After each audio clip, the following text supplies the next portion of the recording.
Halo semuanya, kembali lagi di fase krisis, tempatnya pengembang diri. Apakah kamu lebih suka menghabiskan sebagian besar waktumu untuk menyendiri dan merasa lebih bahagia di saat kamu tidak berada di sekitar orang-orang? Jika iya, maka ketahuilah kalau kamu tidak sendirian. Dalam kehidupan masyarakat saat ini, merasa seperti orang yang terasingkan merupakan hal yang umum jika kamu tidak menghabiskan seluruh waktumu bersama dengan orang lain. Namun, penting untuk diingat bahwa ada banyak alasan mengapa seseorang lebih suka menyendiri.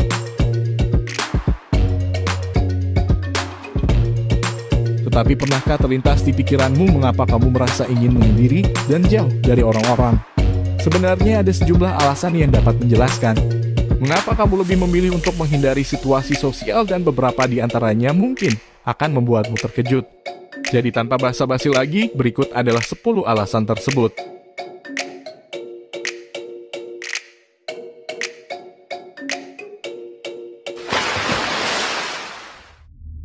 Nomor 1.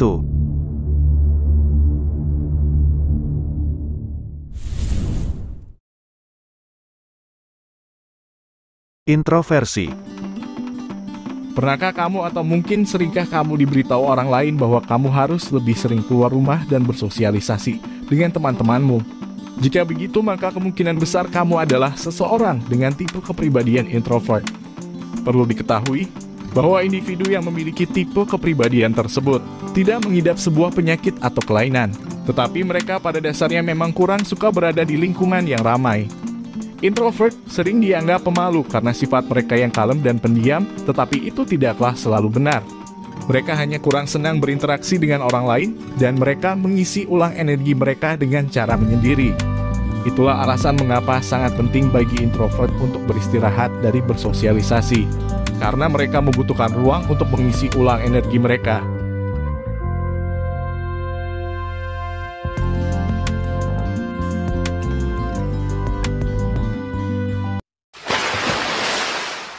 Nomor 2.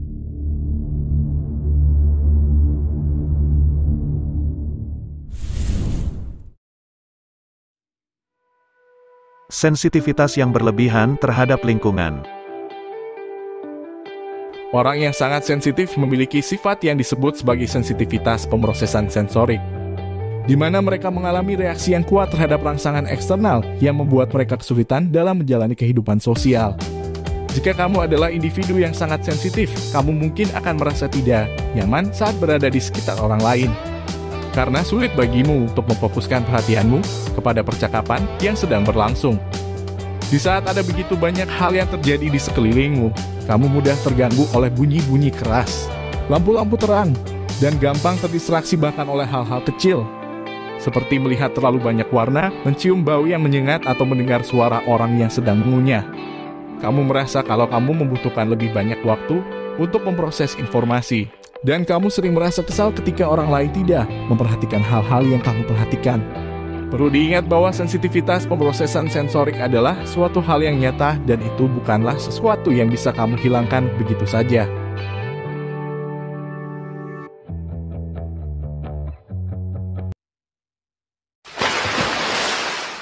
Nomor 3.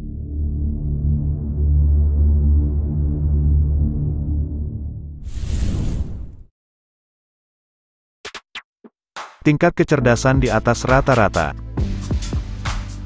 Jika kamu memiliki tingkat kecerdasan yang di atas rata-rata, maka kemungkinan besar kamu bukanlah orang biasa, melainkan kamu adalah seorang pemikir rasional dan selalu mengambil tindakan nyata untuk menyelesaikan segala sesuatu.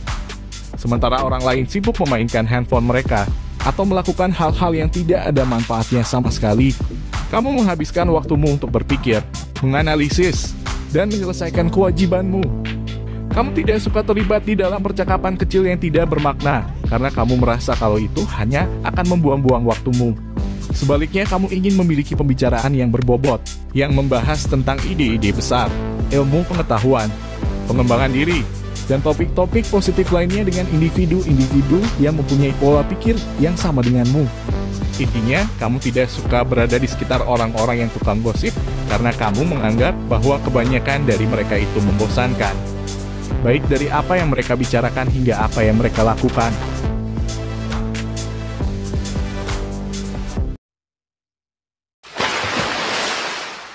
Nomor 4.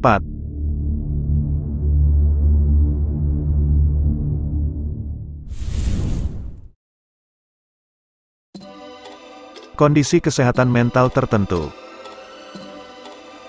Kondisi kesehatan mental tertentu dapat membuatmu merasa kesulitan untuk berada di sekitar orang-orang.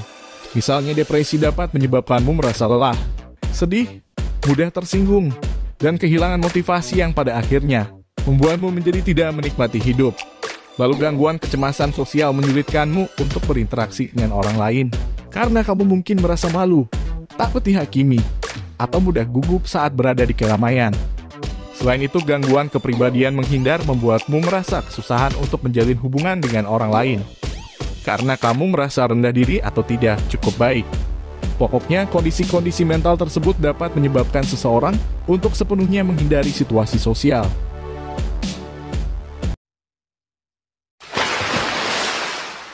Nomor 5.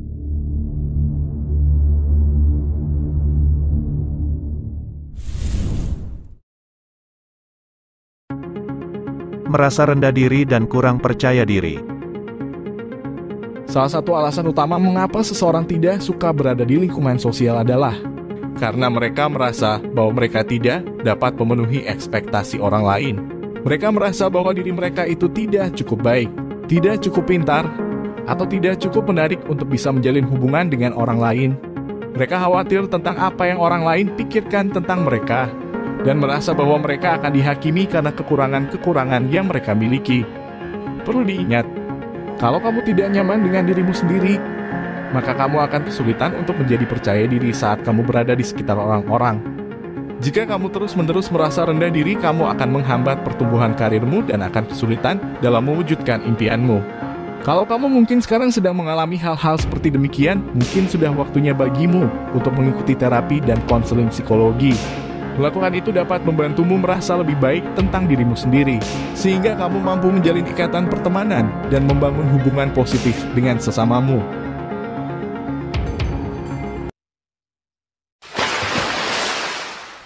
Nomor 6.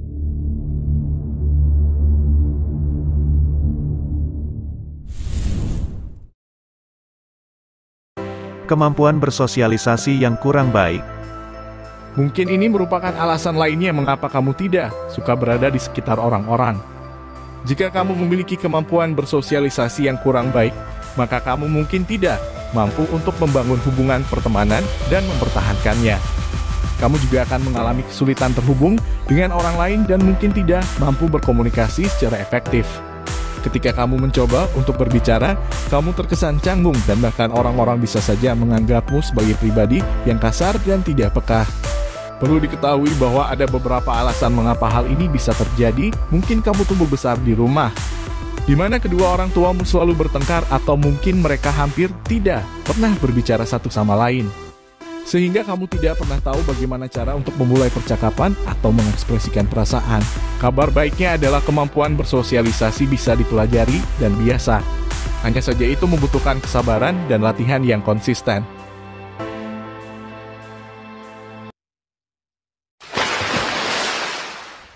Nomor 7.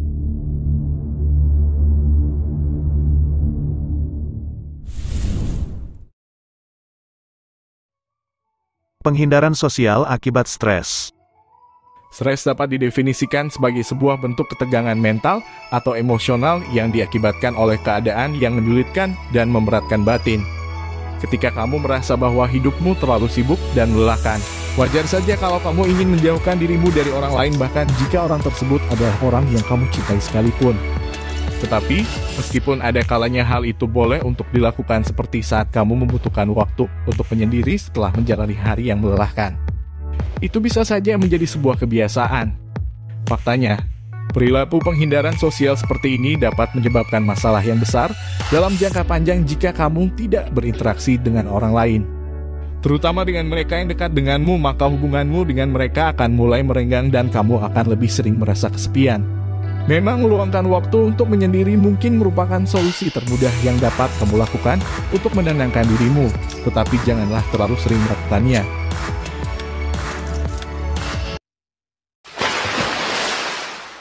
Nomor 8.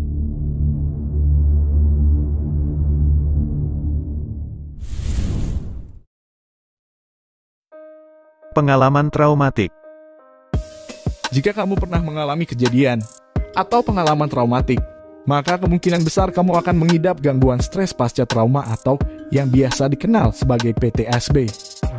Gangguan tersebut dapat membuatmu merasa terisolasi dan sulit untuk berada di sekitar orang lain.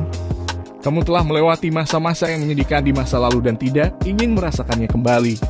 Mungkin kamu pernah dikucilkan orang-orang ketika kamu masih kecil, atau dihina karena berat badanmu yang berlebihan. Apapun masalahnya, ketahuilah bahwa ada cara untuk mengatasi gangguan stres pasca trauma yang kamu alami dengan cara melakukan terapi perilaku kognitif.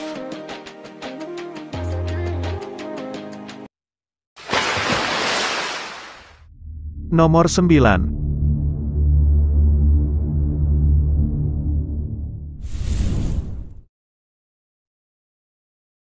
Takut menjadi terbuka kepada orang lain. Untuk membangun hubungan yang erat dengan orang lain, seseorang harus menjadi terbuka dengan sesamanya. Dan hal ini bisa menakutkan bagi beberapa individu.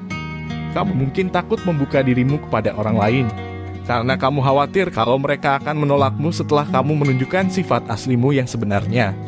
Atau mungkin, jauh di lubuk hatimu kamu merasa tidak pantas untuk mendapatkan cinta dan kasih sayang dari orang lain. Memang adalah hal yang wajar jika kamu ingin melindungi dirimu sendiri dari rasa sakit hati dan perasaan kecewa yang mungkin saja terjadi di saat kamu membuka dirimu kepada orang lain.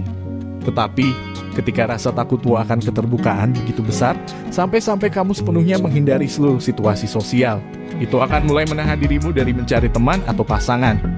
Perlu diingat bahwa berada di sekitar orang lain bukan berarti kalau kamu harus memberitahu mereka segalanya tentang dirimu sendiri. Kamu masih bisa menikmati kebersamaan dengan mereka tanpa perlu mengungkapkan hal-hal yang bersifat rahasia atau terlalu personal.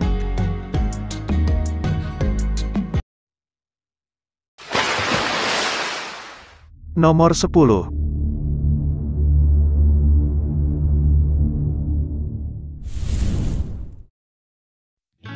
Sulit mempercayai orang lain. Sulit untuk berada di sekitar orang-orang di saat kamu tidak mempercayai mereka. Kamu mungkin berpikir kalau mereka akan menyakitimu, menggunakan kelemahanmu untuk menyerangmu, atau memanfaatkanmu. Jika kamu sekarang kesulitan mempercayai orang lain, maka kemungkinan besar itu disebabkan oleh pengalaman pahit di masa lalumu, di mana seseorang mengecewakan atau mengkhianati kepercayaanmu. Mereka mungkin berbohong kepadamu, tidak menghormati perasaanmu, menusukmu dari belakang, atau melakukan hal-hal lain yang meninggalkan luka yang membekas di hatimu. Tetapi, meskipun demikian, itu bukan berarti kalau kamu harus sepenuhnya menyerah dalam mempercayai orang lain. Kalau kamu sebelumnya pernah merasa sakit hati karena seseorang, misalnya memanfaatkan kebaikanmu, janganlah biarkan hal tersebut menghentikanmu untuk membuka hatimu lagi. Hanya karena ada yang pernah menyakitimu di masa lalu, bukan berarti setiap orang baru yang kamu temui juga akan melakukan hal yang sama. Nah, itulah 10 alasan kamu tidak suka di sekitar orang-orang.